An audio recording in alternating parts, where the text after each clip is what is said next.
नमस्ते गुरुदेव। मेरे दोस्त लोग कभी कभी कहते हैं और मजाक उड़ाते हैं कि विवान तुम मंदिर हर रोज़ क्यों जाता है, तुम उपवास क्यों करता है, उसका क्या लाभ है, तुम धर्म स्थल क्यों जाता है, क्या होएगा वहाँ जाके, धर्म का क्या मूल्य है। तो मैं उनको क्या जवाब दूँ? अभी देते क्या हो पहले तो ये बताओ, अभी क्या देते हो? नहीं अभी तो वही नहीं दे पाता हो कुछ। चलो मैं बता देता हूँ। तुमसे कोई पूछे कि तुम धर्म स्थल क्यों जाते हो, उपवास क्यों करते हो और तुम्हारे धर्म का क्या मूल्य है, तो उनसे पूछो कि तुम स्कूल क्यों जाते हो। बोलो। पढ़ने, हाँ? शिक्षा के लिए।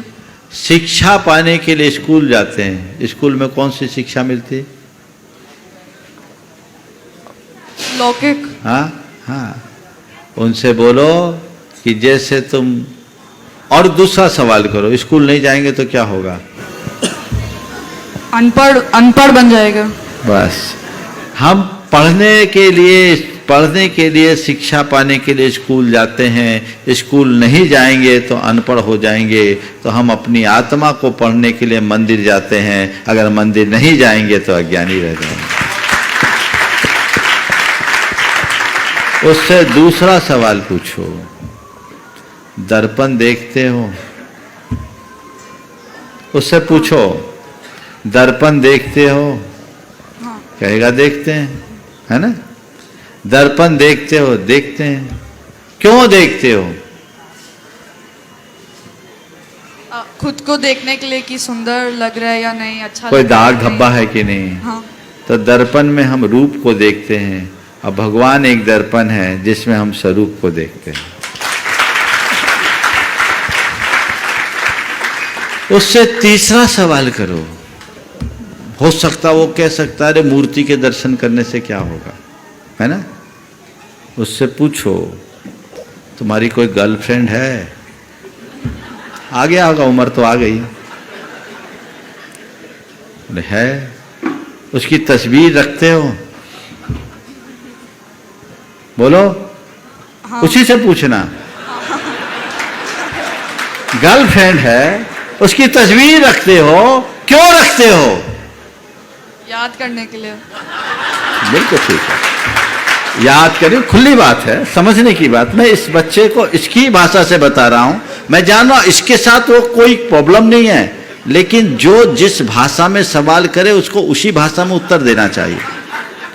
बोले गर्लफ्रेंड को याद करने की क्यों पड़ती है? क्योंकि तुम्हें गर्लफ्रेंड से प्रेम है, इसीलिए ना। हर किसी की फोटो थोड़ी रखते अपने पास। तो जैसे तुम गर्लफ्रेंड की तस्वीर को देखकर प्रसन्न होते हो, उसे याद करते हो, उससे खुश होते हो, हम भगवान की मूरत देख करके अपने आप को खुश करते हैं। क्योंकि मुझे भगवान से प्रेम है ना। हाँ। एक बार एक ने कहा, परिवार आया, तेरी उम्र का बच्चा था, एक थोड़ा सा बड़ा होगा। बोले महाराज जी इससे कहो कि ये मंदिर नहीं जाए। मंदिर जाता है, मंदिर नहीं जाता, मंदिर जाए। मैंने उसकी तरफ देखा,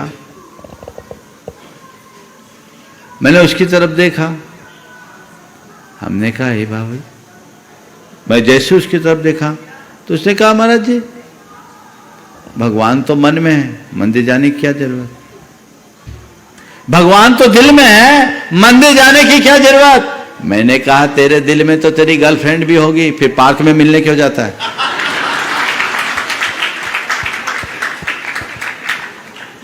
दिल में तेरे गर्लफ्रेंड है तो उससे अलग से मिलने के लिए क्यों जाता है? मैंने कहा ध्यान रखना, जिसके दिल में भगवान होता है वो भगवान के दरबार में जाए बिना उसका दिल मानता नहीं है। मेरे दिल में भगवान है, इसलिए मैं भगवान से मुलाकात करने के लिए जाता हूं। समझ गए? और बोलूं? अभी बहुत सारे लोग उसको कोसने लगेंगे कि बहुतों का नाम है, और भैया जी के ऊपर प्रेशर बढ़ जाता है। और उपवास क्यों करते हो? उनसे बोलो हम तो अपनी साधना के लिए उपवास करते रहे, बड़ी वैज्ञानिक साधना, इससे हमारे शरीर का टॉक्सिन खत्म होता है। और ऑटोफेजी के सिद्धांत को पढ़ो, उनसे बोलना। जापान के एक वैज्ञानिक को अभी नोबेल प्राइज मिला इसी पर, जो ये कहता है कि व्यक्ति को हर 8 दिन में एक उपवास करना चाहिए, उससे शरीर का सारा विकार खत्म होता है और कैंसर जैसी बीमारी भी ठीक हो जाती है। आप देखो, आप सब सर्च करना ऑटोफेजी क्या है। और एक और है इंटरवल मील, जिसमें एक भोजन से दूसरे भोजन में 8 घंटे का अंतराल बताया। ये वैज्ञानिक प्रक्रिया है। वो तुमसे पूछता है कि तुम उपवास क्यों करते हो, तुम उससे पूछो तुम खाते क्यों। जो तुमसे पूछे कि तुम उपवास क्यों करते हो, उससे उलट करके पूछो कि तुम खाते क्यों हो। वो कहेगा स्वस्थ रहने के लिए खाते हैं, तो हम कहेंगे स्वस्थ रहने के लिए हम उपवास करते हैं। केवल खाते रहोगे तो बीमार रहोगे, और खाने के बीच बीच में उपवास करोगे तो स्वस्थ रहोगे। समझ गए? मेरे संपर्क में एक परिवार है जिसमें 2 भाई दशलक्षण के 10 दिनों में केवल जल लेते हैं। एक बड़े कारपोरेट के संचालक है और दोनों भाई 10 दिन केवल जल लेते हैं। और लोग बोलते कि भैया तुम केवल जल क्यों लेते? एक बार नहीं लेते कि 3 बार 4 बार लेते, दिन दिन में लेते हैं। ठीक है, काम है, लेकिन जल लेना, हमें कुछ नहीं करना। उससे किसी ने कहा भैया इस तरह तुम क्यों करते हो? बोले भैया हम तो एक बात जानते हैं, हम 10 दिन केवल जल लेकर गुजारते हैं तो साल भर हमको सर्दी भी नहीं होती। समझ गए? तो बस यही धर्म का मूल्य है, जो हमारे इमोशंस पर कंट्रोल सिखाता है, जो हमें हमारी बैड हैबिट से बचाता है।